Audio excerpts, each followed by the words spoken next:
नमस्कार, MP live में आप सभी का स्वागत है और मैं हूं सुप्रिया यादव। और आइए खबरें देखें विस्तार से। भारतीय जनता पार्टी प्रदेश कार्यालय में विधायक दल की प्रथम बैठक में शिवराज सिंह चौहान को नेता चुन लिया गया।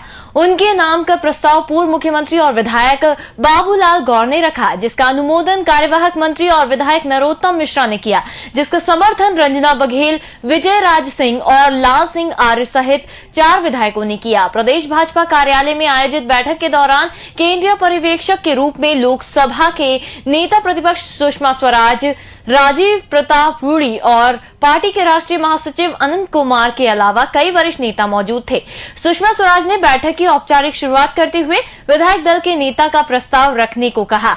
इसके बाद पूर्व मुख्यमंत्री बाबूलाल गौर ने मुख्यमंत्री शिवराज सिंह चौहान के नाम का प्रस्ताव रखा, जिसका अनुमोदन डॉक्टर नरोत्तम मिश्रा ने किया। इसके समर्थन में पार्टी की रंजना बघेल, दिव्यराज सिंह और लाल सिंह आर्य सहित 4 विधायकों ने समर्थन किया। इसके बाद स्वराज ने अन्य के प्रस्ताव की बात कही, लेकिन सभी विधायकों ने शिवराज सिंह चौहान के नाम का करतल ध्वनि के साथ समर्थन कर उन्हें विधायक दल का नेता चुना।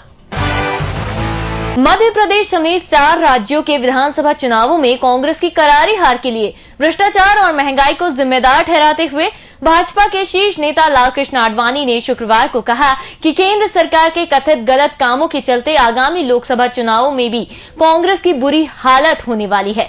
आडवाणी ने यहां अंतर्राष्ट्रीय सिंधी सम्मेलन में हिस्सा लेने के बाद संवाददाताओं से कहा कि मैंने वर्ष 1952 से लेकर अब तक आजाद भारत के सारे आम चुनाव देखे हैं। 4 राज्यों के हालिया विधानसभा चुनावों में कांग्रेस की जैसी दुर्गति हुई, इस पार्टी की वैसी हालत पहले किसी भी विधानसभा चुनाव में नहीं हुई थी। इस दुर्गति का कारण भ्रष्टाचार और महंगाई है। पंचायत और ग्रामीण विकास और सामाजिक न्याय विभाग के अंतर्गत संचालित विकास साथ ही कल्याणकारी कार्यक्रमों के लक्ष्यों को तीव्र गति से समयावधि में पूर्ण किया जाएगा। इस उद्देश्य से जनपद पंचायत कार्यालयों की भूमिका को अब और सशक्त बनाया जाएगा। इस बारे में आज यहां रविंद्र भवन में 1 दिवसीय कार्यशाला में मैदानी अधिकारियों को जरूरी दिशा निर्देश दिए गए। कार्यशाला में ग्राम विकास की विभिन्न योजनाओं के सुचारू क्रियान्वयन में आ रही दिक्कतों का भी समाधान किया गया।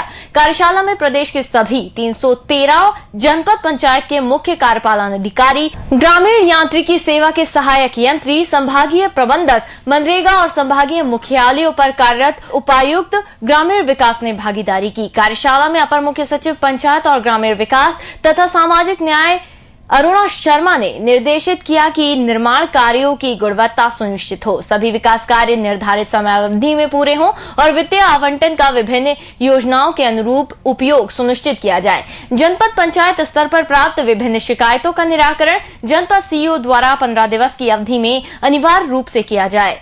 शर्मा ने कहा कि मनरेगा कन्वर्जेंस से ग्रामीण विकास की विभिन्न योजनाओं के जरिए ग्रामीण अंचलों में अधोसंरचना विकास के कार्यों को गति दी जाए। ग्रामीण अंचलों में रोजगार मुहैया कराने के लिए मनरेगा अंतर्गत कम से कम 5 लाख रुपए लागत के कार्य प्रतिमाह ग्राम पंचायतों में अनिवार्य रूप से किया जाना चाहिए। उन्होंने निर्मल भारत अभियान के अंतर्गत प्रत्येक विकास खंड में कम से कम 500 पक्के शौचालयों का निर्माण आगामी महीने में किए जाने के निर्देश दिए।